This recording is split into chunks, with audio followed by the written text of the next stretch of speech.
नमस्कार, दर्श न्यूज देख रहे हैं आप। मैं प्रीति दयाल आपके साथ।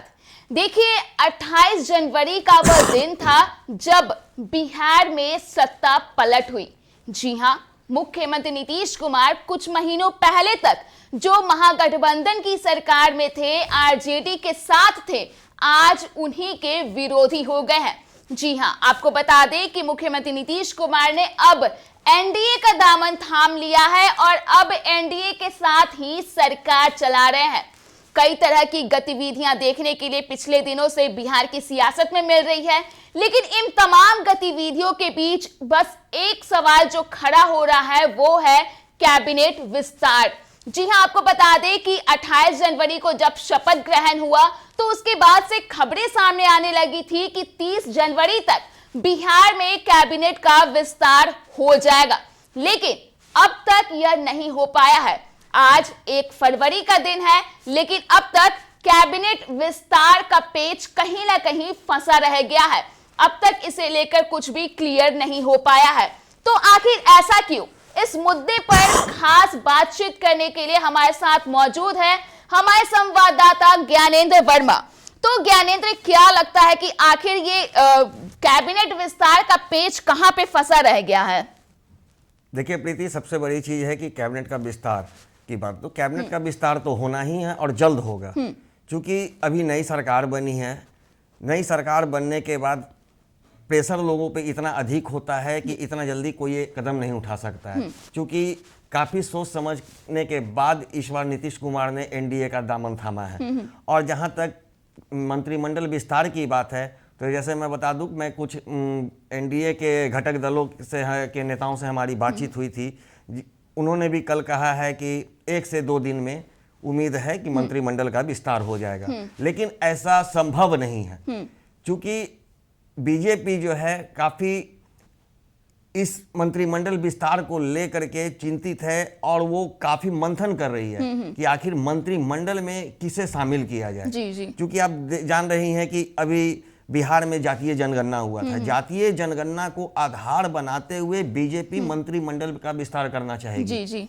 क्योंकि जातीय जनगणना होने के बाद जिस तरह से आप देख रही थी कि नीतीश कुमार और आरजेडी के द्वारा लगातार ये दावे किए जा रहे थे कि हमारी सरकार ने इतनी बड़ी काम की है, अब इसे देश में होना चाहिए, तो कहीं ना कहीं जिस तरह के आंकड़े आए थे, उस आंकड़े को देखते हुए, चूंकि अभी देखिए कुछ 1 से 2 महीना से 3 महीना के बाद जो है लोकसभा चुनाव होना है।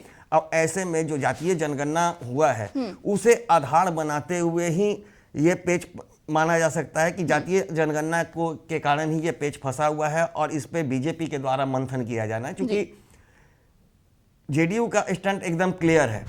वो एक तरह से कहा जा सकता है कि उनके यहाँ जो मंत्री पहले थे उन्हें तो मंत्रिमंडल में शामिल किया जाएगा, भले ही कुछ विभाग इधर से उधर किया जा सकता है, लेकिन एनडीए की ओर से जो भी मंत्री बनेंगे, तो बीजेपी का एनडीए का ये मंथन जारी है कि किस तरह से लोगों की सहानुभूति अपनी ओर आकर्षित करे, क्योंकि लोकसभा चुनाव भी है। तो इसलिए ये पेच कहा जा सकता है कि जातीय जनगणना को आधार बनाते हुए जिस तरह से एनडीए सोच रही है, उसी के कारण जो है कि मंत्रिमंडल का विस्तार अभी तक नहीं हो पा रहा है। लेकिन आज 1 तारीख है, मेरे सूत्र जो है उनका जो कहना है कि 1 से 2 दिन में हो जाएगा, लेकिन ऐसा संभव नहीं है।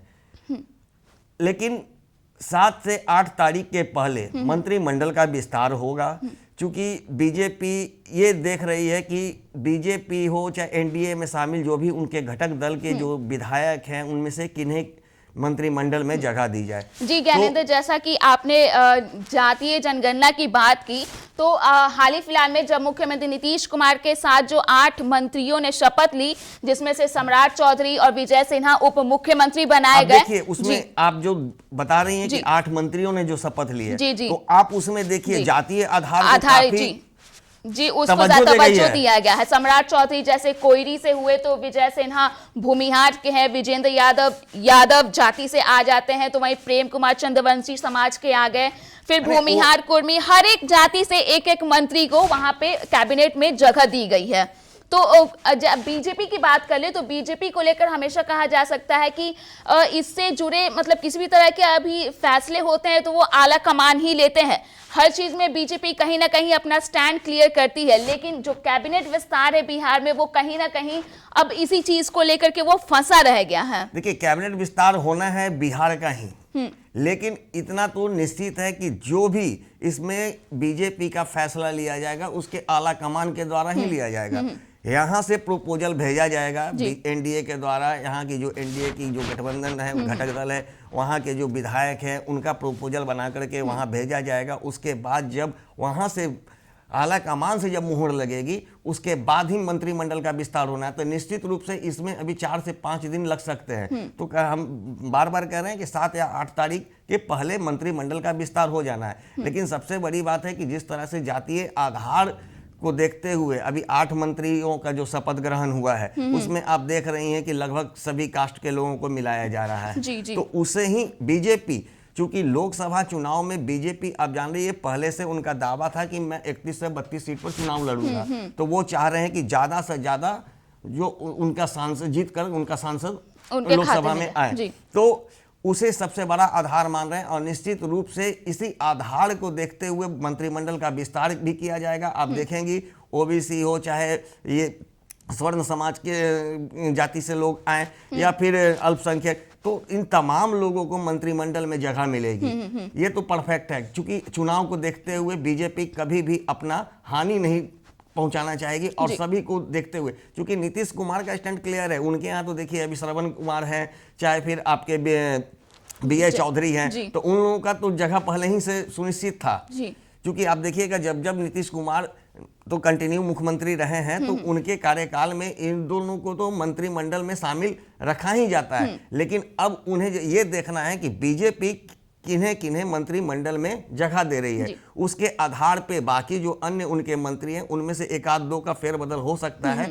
लेकिन जो भी वो नीतीश कुमार भी अपनी पार्टी की ओर से जिस विधायक को बनाएंगे तो इस बार उनमें भी कुछ बदलाव लाएंगे, 1-2 को चेंज किया जाएगा और जातीय आधार पर ही वो भी विधान मंत्रिमंडल में उनको जगह देंगे। तो निश्चित रूप से आप देख लीजिएगा कि आने वाले 1 सप्ताह के अंदर जो भी बीजेपी एनडीए का जो स्टैंड होगा ये चुनाव के मद्देनजर होगा और इसमें सभी जातियों को तवज्जो दी जाएगी। और पेच जहां तक फंसने की बात है तो पेच सबसे बड़ा चीज इसी चीज का है कि जातीय जनगणना का आधार बनाते हुए जो विस्तार मंत्रिमंडल का किया जाना है उस पर बीजेपी के द्वारा मंथन जारी है, उसके बाद ही इसका विस्तार हो सकेगा। लेकिन ज्ञानेंद्र, इसमें एक ध्यान देने वाली बात यह भी है कि जब बिहार में सत्ता पलट हुई तब बिहार में क्रेडिट लेने की होड़ मची थी। आपने देखा होगा कि तेजस्वी यादव के नाम पे या फिर मुख्यमंत्री नीतीश कुमार के नाम पे बड़े बड़े विज्ञापन निकाले गए थे, जिसमें बात करें जाति आधारित जनगणना की तो मुख्यमंत्री नीतीश कुमार को क्रेडिट तो दिया जा ही रहा था, लेकिन तेजस्वी यादव को भी उसके लिए क्रेडिट दिया जा रहा था। जातिगत जनगणना हो या फिर बेरोजगारों को रोजगार देने का। आपको रोकना चाहूं, देखिए आप शायद कल का नीतीश कुमार जी का मुख्यमंत्री का स्टेटमेंट आपने सुना होगा। उन्होंने सरकार बदलने के बाद जो कल मीडिया के सामने आकर के जो बातें उन्होंने रखी उसमें उन्होंने सारी बात को क्लियर कर दिया। उनका कहना था कि बेरोजगारों को रोजगार देना, नौकरी की बात हुई, जो शिक्षकों की नियुक्ति पत्र दिया गया उसका क्रेडिट आरजेडी लेना चाह रही थी। पहली चीज जातीय जनगणना को बेस कौन तैयार किया, लेकिन उस पे अमल कौन करवाया? नीतीश कुमार। उसका भी लेकिन ऐसा भी कहा जा रहा था ना कि ये तो हुई तो महागठबंधन के सरकार रहते ही ना, तो ये पूरी तरह से क्रेडिट तेजस्वी यादव को दिया जा रहा है। सरकार गिरने का भी तो रीजन वही बताया जा रहा है ना। नीतीश कुमार ने तो क्लियर कर दिया कि आप देखिए मैंने इंडिया गठबंधन बनाया, ठीक है, उसे हम काफी आगे बढ़ाना चाह रहे थे लेकिन हमारी बातों को तवज्जो नहीं दिया गया। मतलब ये तो श्योर होकर के ओपन होकर के बोले कि काम हम कर रहे थे और क्रेडिट कोई और लेना चाह रहा था। तो इस तरह से सरकार चलाना मुश्किल हो रहा था, जिसके कारण ही हमें महागठबंधन का साथ छोड़ना पड़ा। तो कहीं ना कहीं क्रेडिट की होड़ तो लगातार जो है आरजेडी की ओर से लिया जा रहा था, लेकिन उस पर पलटवार कौन कर रहा था? तो जदयू कर रही थी। जेडीयू तो वो पलटवार कर रही है, वो तो सही बात है सर, लेकिन क्या है ना कि कहीं ऐसा भी देखा जा रहा है क्या कि कहीं ना कहीं बीजेपी जो है वो तेजस्वी यादव से डर गई है, इस वजह से कैबिनेट का विस्तार कहीं ना कहीं थम सा गया है, क्योंकि जो जाति आधारित गणना को ही इसको आधार बनाया जाए तो हुआ तो ये महागठबंधन की सरकार रहते ही हुआ है। और आप देख लीजिए कि जब ईडी की कार्रवाई हुई, जब पूछताछ हुई तेजस्वी यादव से, जब वो बाहर निकले थे तो उन्होंने विक्ट्री का साइन भी दिया था। तो कहीं ना कहीं ऐसा तो नहीं लग रहा कि कहीं सारी जातियों को अपने मंत्रिमंडल में जगह देने की वजह कहीं ना कहीं तेजस्वी यादव है। निश्चित रूप से चुनाव है, चुनाव तो होता ही है, इसीलिए हर लोग चाहता है कि हमारी सरकार बने।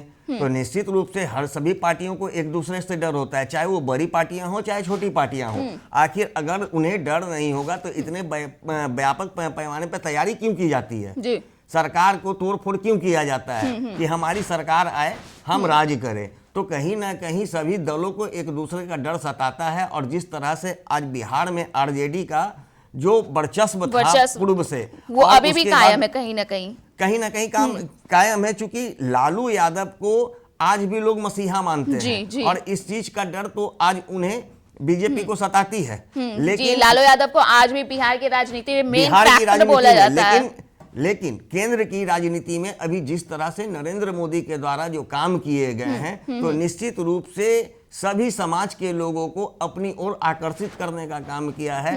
तो मुझे नहीं लगता है कि लोकसभा चुनाव में इसका कोई प्रभाव, आरजेडी का कोई प्रभाव बीजेपी पर देखने को मिलेगा। निश्चित रूप से इसमें आरजेडी इसमें नुकसान नहीं पहुंचा सकती है बीजेपी को, क्योंकि एक बार फिर से नीतीश कुमार अब साथ में आ गए हैं और पिछले रिकॉर्ड भी आप देख लीजिए सीटों का आंकड़ा, तो इसमें अभी कोई फर्क नहीं पड़ना है। विधानसभा चुनाव जो 2025 में होने, उसमें कुछ विधानसभा चुनाव में अंतर पड़ सकता है, आरजेडी का ये कर सकती है, लेकिन फिलहाल लोकसभा में ऐसा कुछ नहीं होना है। और निश्चित रूप से जिस तरह मंत्रिमंडल का विस्तार होगा तो जातीय जनगणना के आधार पर ही अब पूरी तरह से मंत्रिमंडल का विस्तार किया जाना है।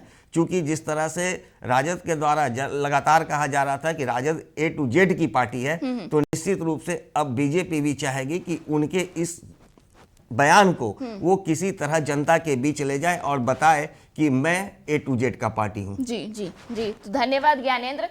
तो आपको बता दें कि अब तक मंत्रिमंडल विस्तार नहीं होने के कारण कई तरह की चर्चाएं सुनने के लिए मिल रही थी। कई बार ऐसा भी कहा जा रहा था कि कहीं ना कहीं आरजेडी से बीजेपी डर गई है और इस कैबिनेट विस्तार को लेकर के अच्छे से मंथन कर रही है और उसके बाद ही उसमें मंत्रियों को जगह दी जाएगी।